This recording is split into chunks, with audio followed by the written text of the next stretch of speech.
बहनों को जय भीम, नमो बुद्धा, जय मूल निवासी शब्दों के साथ नमस्कार करता हूं।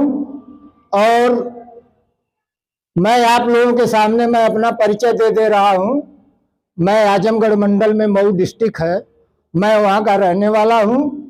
और मैं इस कार्यक्रम के लिए मैं 1.5 महीने से भाई फूल सिंह जी के साथ सब जगह गया और सब लोगों को निमंत्रण दिया भी गया और सब लोग आए हैं, लेकिन जो संख्या बल चाहिए वो नहीं आ सके। लेकिन अब कुछ बचा नहीं है। मैं सबसे पहले आग्रह ये करूंगा, बहन जी ने सारी चीज आप लोगों को बता दिया विधिवत, अब कुछ बचा नहीं है मेरे पास। जाने से पहले सबसे बड़ी बात यह है कि जो ये किताब की लॉट बिक रही है, भाई ईश्वर सिंह बेच रहे हैं, इसमें से कुछ किताबें ले जा करके बच्चों को दीजिए और खुद पढ़िए और पढ़ाइए। मैं आपको एक उदाहरण अपने गांव का ही पेश कर दे रहा हूं। मैं वह शख्स रहा हूं, मैं 25 साल एक जमीन के लिए मुकदमा लड़ा और वो क्या किया कि दुर्गा जी का मंदिर बनाया और दुर्गा जी का मंदिर बना करके और 2 बीघा जमीन उसने हड़प लिया। और मैं उस मुकदमे के लिए इलाहाबाद हाई कोर्ट तक गया और मैं गांव के लोगों से कोई पैसा नहीं लिया, अकेले लड़ा। लेकिन मैं गांव के लोगों को ये कहा कि भाई जब बिजली आती है तो दुर्गा जी बोलती हैं, जब बिजली नहीं रहती है तो दुर्गा जी नहीं बोलती हैं। तो गांव के कुछ औरतों को भी समझ में आया कि बात सही कह रहे हैं। तो मैंने कहा कि भाई कुछ उसमें अपनी भी तो शक्ति होनी चाहिए कि जब बिजली जा रही है तो उसको बोलना चाहिए। तो इस चीजों को गहन आप लोग मंथन करें और सबसे ज्यादा परिवार के अंदर बच्चियों को पढ़ाने का काम करिए।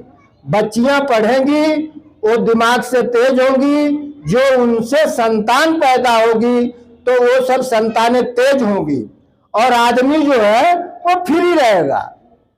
मैं और क्या कहूं, भाई फूल सिंह जी लगे हुए हैं, रात दिन मेहनत कर रहे हैं।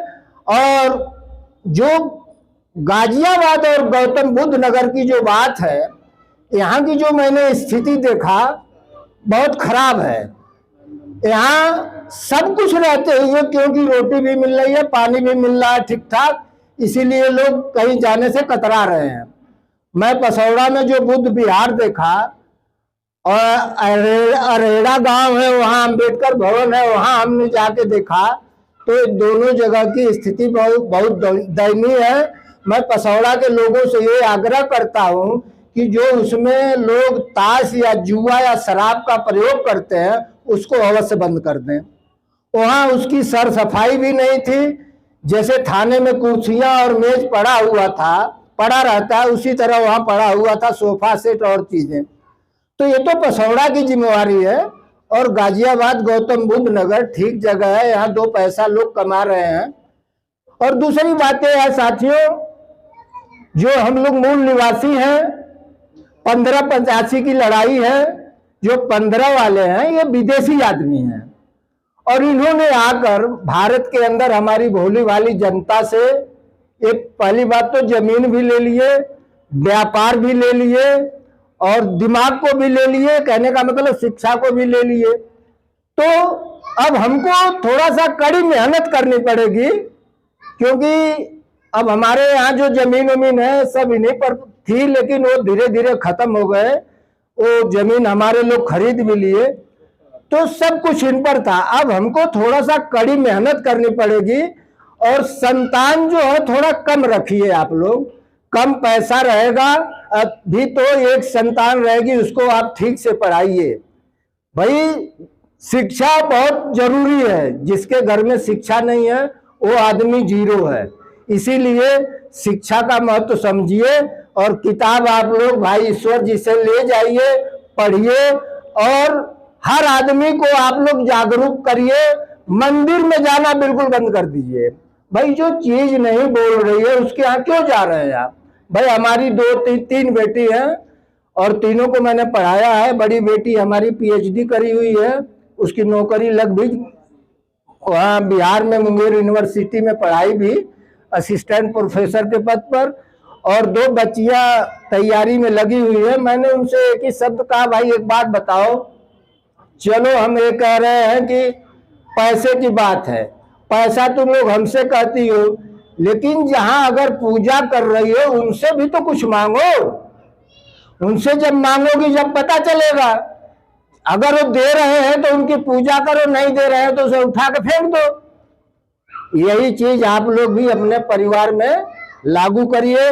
किसी मंदिर में मत जाइए भाई। 3 चीज परिवार में मजबूत रखिए। पहला है मजबूत कमाई, मजबूत पढ़ाई और 1 घंटा एक्सरसाइज। मैं 69 साल का हूं, अभी कोई दवा नहीं खाया हूं और 1 घंटा सुबह एक्सरसाइज करता हूं। अभी 5 मिनट में शीर्षासन करता हूं। अगर आप लोग कहोगे तो 1 घंटा भी कर दूंगा, और करके अभी कहोगे तो दिखा भी दूंगा। तो 3 चीज पर फोकस करिए। पहला है कमाई, मजबूत कमाई होनी चाहिए। दूसरा बच्चों की पढ़ाई, 1 घंटा एक्सरसाइज। चौथा काम परिवार में कोई लागू मत करिए। मैं अपनी वाणी को अब विराम देता हूं। जय भीम, जय भारत।